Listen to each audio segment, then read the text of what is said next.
భారత రాజ్యాంగ నిర్మాత డాక్టర్ బాబాసాహెబ్ అంబేద్కర్ 130వ జయంతిని భారతదేశ వ్యాప్తంగా అత్యంత ఉత్సాహపూరితంగా వాతావరణంలో జరుపుకుంటూ ఉన్నాం.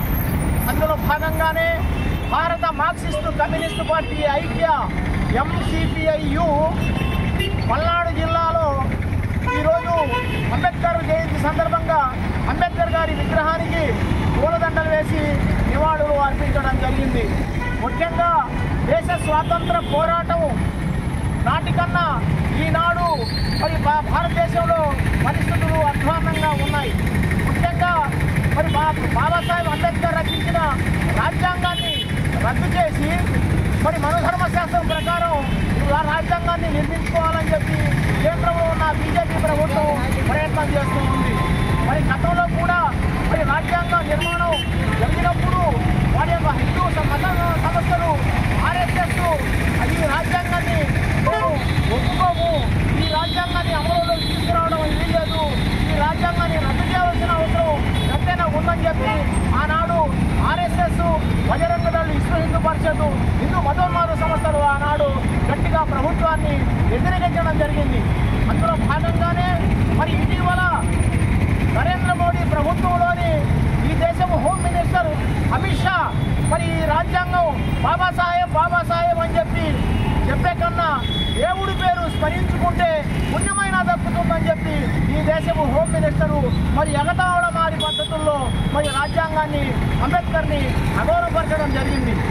మరి ఈనాడు మనం చూసుకునే మాట అయితే మరి భారతదేశంలో ఉన్న లౌకికవాదానికి ఎంతో ప్రమాదము ఏర్పడే పరిస్థితి ఈనాడు మనకు కనిపిస్తూ ఉంది. చూస్తున్నాం ఈ దేశంలో మనం చూస్తున్నాం మరి మైనార్టీల మీద, బలహీన వర్గాల మీద, ఎస్సీల మీద, ఎస్టీల మీద మరి మతోన్మాద శక్తులు దాడులు పెరుగుతున్నాయి. వారిని మరి బీజేపీ మతోన్మాద శక్తులు వారిని ప్రోత్సహిస్తూ ఉన్నారు. ఇటీవల మనం చూస్తున్నాము మైనార్టీస్ ఆహారం ఏమి తినాలి, బట్టలు ఏ బట్టలు కట్టుకోవాలి, నమాజు మరి పద్ధతుల్లో మరి మైకులో అజా అనేది లౌడ్ స్పీకర్లు పెట్టి ఇవ్వడానికి లేదని చెప్పి ఆ పద్ధతుల్లో మరి వారిని మరి నిరోధించడం కోసం ఈ బీజేపీ ప్రభుత్వం ప్రయత్నం చేస్తూ ఉంది. ఇటీవల మరి ఔరంగజేబు సమాధి ఈ దేశంలో ఉండడానికి లేదు.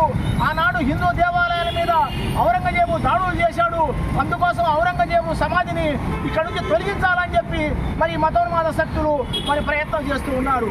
అంతేకాకుండా మరి ఒక్కుపోటు చట్టాన్ని తీసుకొచ్చి చట్టం ముస్లింస్కే కాకుండా హిందువులు కూడా మరి ప్రతినిధులుగా ఉండాలి.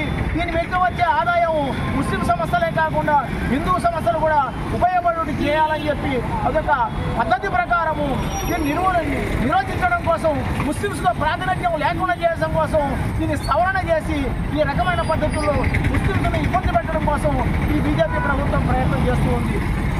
మరి బీజేపీ ప్రభుత్వం ఈ ఒక్కబోటు బిల్లు పాస్ కావడానికి ఈ రాష్ట్రంలో ఉన్న మరి మాయ కూటమి, తెలుగుదేశం మరి జనసేన పార్టీలు కూడా మద్దతు పలికి ఈ బిల్లు పాస్ కావడం కోసం ముఖ్య కారకుడు ఈ రాష్ట్రాన్ని పరిపాలించే తెలుగుదేశం చంద్రబాబు నాయుడు ఈ రకమైన పద్ధతుల్లో ముస్లింస్కు అన్యాయం చేశాడు.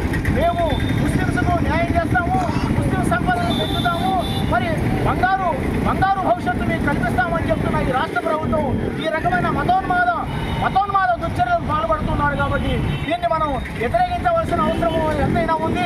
కాబట్టి భారతదేశ రాజ్యాంగానికి మరి ప్రమాదం ఏర్పడే పరిస్థితి ఈనాడు ఉంది.